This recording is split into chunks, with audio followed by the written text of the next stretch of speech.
భారత స్వతంత్ర ఉద్యమ కాలంలో ఉద్యమకారులకు మనోబలాన్నిచ్చి సామాన్యులను సైతం సమరయోధులుగా మార్చినటువంటి గీతం. అహింసాయుత పద్ధతిలో కొనసాగిన భారత స్వతంత్రోద్యమానికి రణ నినాదంగా మోగినటువంటి గీతం అదే వందే మాతరం, వందే మాతరం.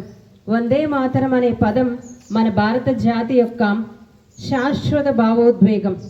కాశ్మీర్ నుండి కన్యాకుమారి వరకు సమస్త భారత జాతిని ఏకం చేసినటువంటి ఆ సమర గీతానికి, ఆ సమర నినాదానికి నేటితోటి 150 ఏళ్ళు పూర్తయినాయి.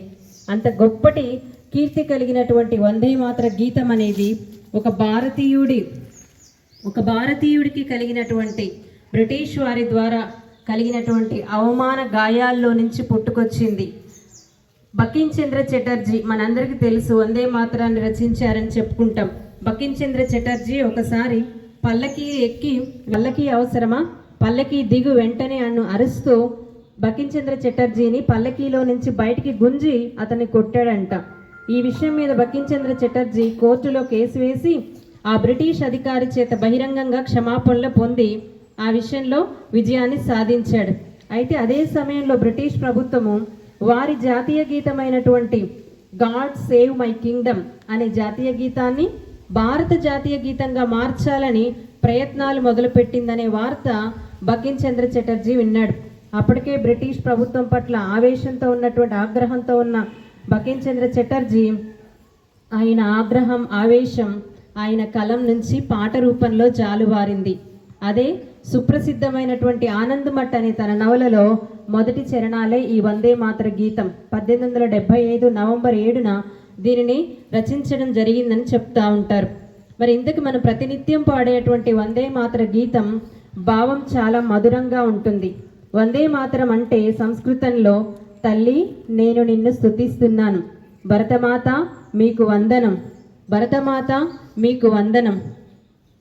తెల్లని తీయటి నీటితోటి, కమ్మటి పండ్లతోటి, చల్లటి గాలులతోటి, పచ్చని పైరులతోటి విలసిల్లే భరతమాత నీకు వందనం. రాత్రుల్లో తెల్లని వెన్నెలతో విరబూసిన చెట్లతోటి శోభిస్తూ, స్వచ్ఛమైనటువంటి మాటలతో, మధురమైనటువంటి మాటలతో, స్వచ్ఛమైనటువంటి నవ్వులతో మాకు ఆనందాన్ని కలిగిస్తున్న భరతమాత మీకు వందనం, భరతమాత మీకు వందనం అని ప్రతినిత్యం మనం పాడుతున్నాం. ఆ పాటలో ఎంత మాధుర్యం ఉంది, భారతదేశం యొక్క ఎంత గొప్పతనం ఉంది.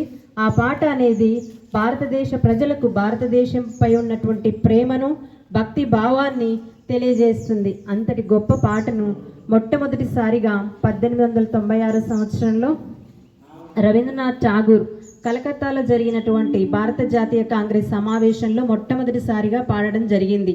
అప్పటి నుంచి భారత రాజకీయాలలో ఆ పాట ప్రాముఖ్యమైపోయింది. మరీ ముఖ్యంగా 1905 సంవత్సరంలో బ్రిటిష్ వారు బెంగాల్ను విభజించారు. బెంగాల్ విభజనకు వ్యతిరేకంగా భారతీయులు ఒక ఉద్యమాన్ని ప్రారంభించారు.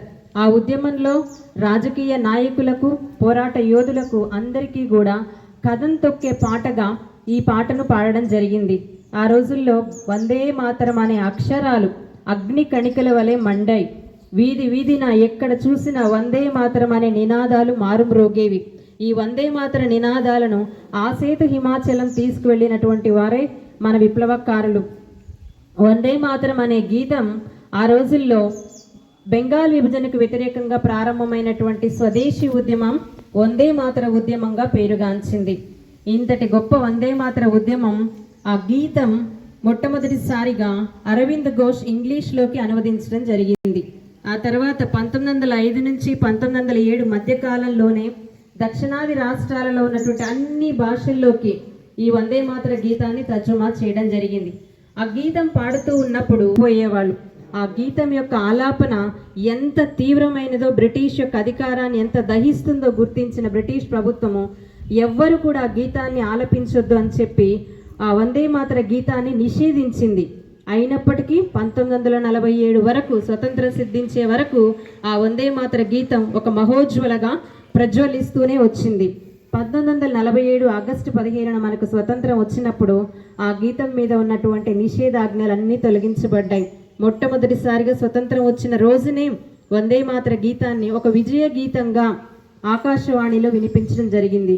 అదే రోజున ప్రఖ్యాత సంగీత విద్వాంసుడు పార్లమెంటులో ఓం ప్రకాష్ పార్లమెంటులో పాడి వినిపించడం జరిగింది. అంతటి గొప్ప కీర్తి కలిగినటువంటి పేరు ప్రఖ్యాతులు ఉన్నటువంటి ఐక్యమత్యానికి నిదర్శనంగా నిలిచినటువంటి వందే మాతర గీతాన్ని 1950 జనవరి 26న భారత రాజ్యాంగ సభ ఇక మీదట వందే మాతరాన్ని గేయంగా పాడుకోవాలని, జనగణమనతో పాటు సమానమైనటువంటి హోదా, గుర్తింపు, గౌరవం ఇవ్వాలని రాజ్యాంగ సభ తీర్మానించడం జరిగింది.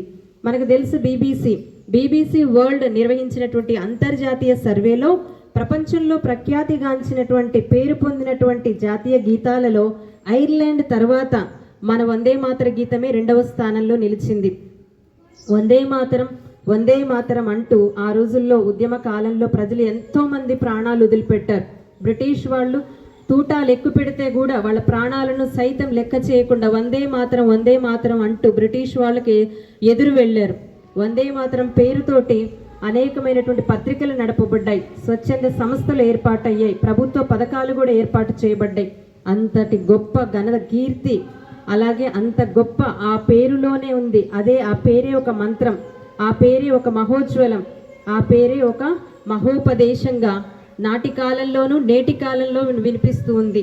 అంతటి గొప్ప ఘనత కలిగినటువంటి వందే మాతర గేయాన్ని మనం ప్రతిరోజు పాడుతూ భారత జాతి యొక్క గొప్పతనాన్ని సగర్వంగా ప్రపంచానికి మనం చాటి చెప్తున్నాం. Thank you.